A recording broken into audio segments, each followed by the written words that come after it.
By the end of this video, you are going to know how to unlock your best toy and game ideas yet using a 5-step process that I developed after years of struggling as a new toy designer.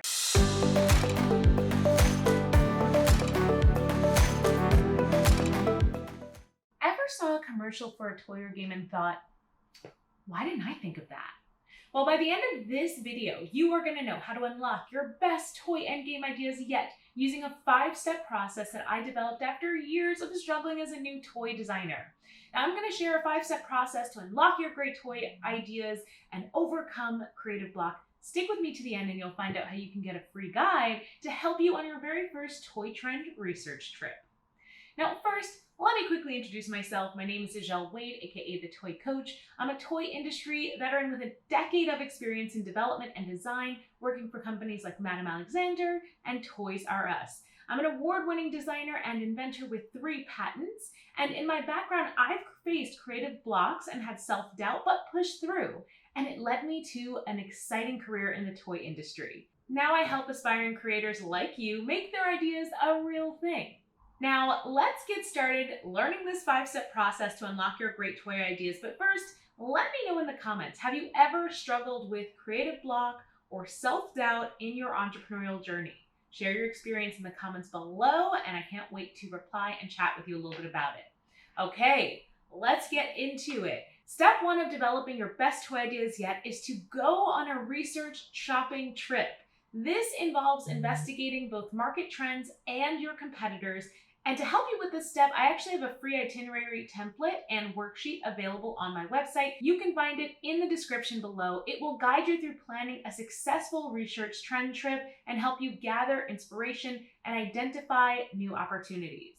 A research trip is where you go to a toy store, you analyze the products that are on the shelf, especially paying attention to products that are similar to the idea that you already have. So let's say you're developing a doll idea or a doll house idea, you are going to go to the doll section of a toy store. You're going to pay attention to things like how big are the boxes, how many dolls are in a package, how much does a package cost when there's 1 or 2 dolls in it, do they come with accessories, what's their hairstyles like, how detailed are they, and all of that information is going to help guide you as you come up with your amazing toy and game ideas. One of the key things to note as you are analyzing products that you look at in the market at toy stores is what's missing. What's missing from that doll aisle of all the stores you'll venture to.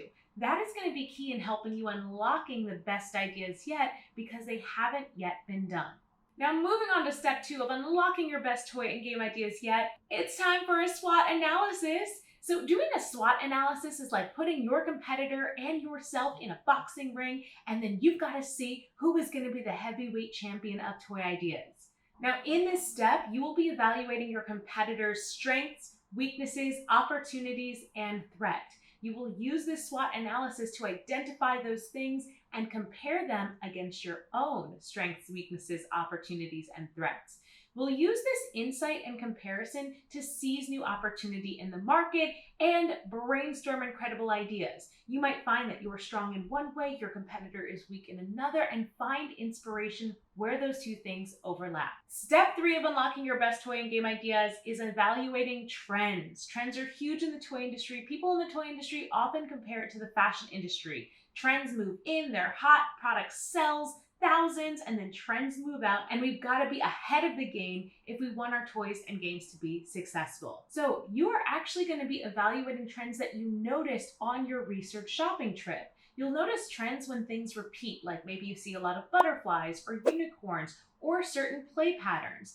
Then you're going to be taking those trends and analyzing them online. You can do things like check Amazon and see how many products that are in the top 100 also align with those in-store trends you found, and then see what customers have to say about it. Why are they into unicorn products? Who is buying them? How long have they been buying them? That insight can also tell you where trends originated, so you can predict where they're going to come from next.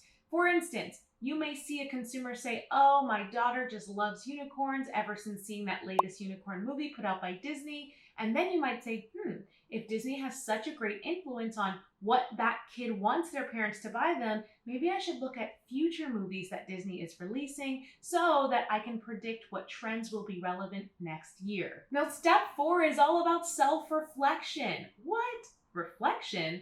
You've done all this research, you become a mini toy expert, but now you've got to sit back and take in everything you've seen and learned about the toy industry. Whether it's pricing, design styles, or different play patterns that you notice are popular, or different categories of toys and games that you notice are popular. It's time to let those marinate in your mind a little bit so that you can naturally be inspired to come up with fresh ideas. It's best if you don't try intentionally to brainstorm in this stage, because this is where you want the ideas to naturally flow in your mind. And while you're going about doing other non-toy related activities, whether you're hanging out with your family or you're at work, ideas will naturally pop into your head because of the intense research you did prior. Finally, in step 5, you are going to define what you want to create. Super important step, might seem simple, but most people can't describe their toy or game idea in 1 or 2 sentences. Now, what's going to help you do this and visualize what you want your toy or game idea is to create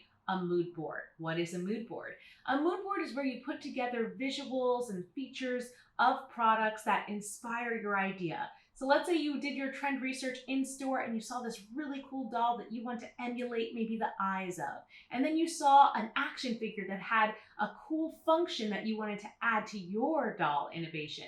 And then maybe you went on Amazon and you discovered an upcoming trend of butterflies and you said, I want to add that to my idea.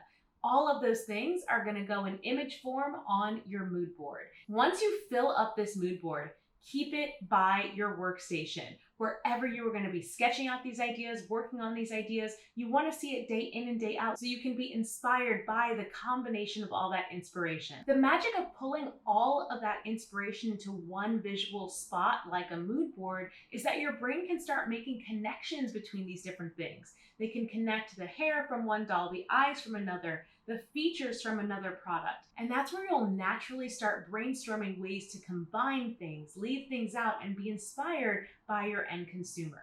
Well, that's it. That wraps up our quick 5-step process to unlocking your great toy and game ideas.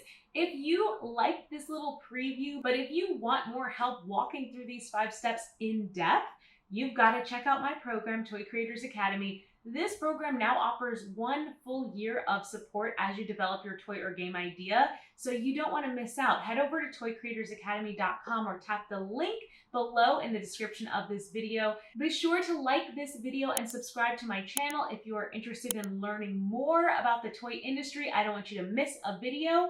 Until next time, I'll see you later, toy person. Thanks for being here.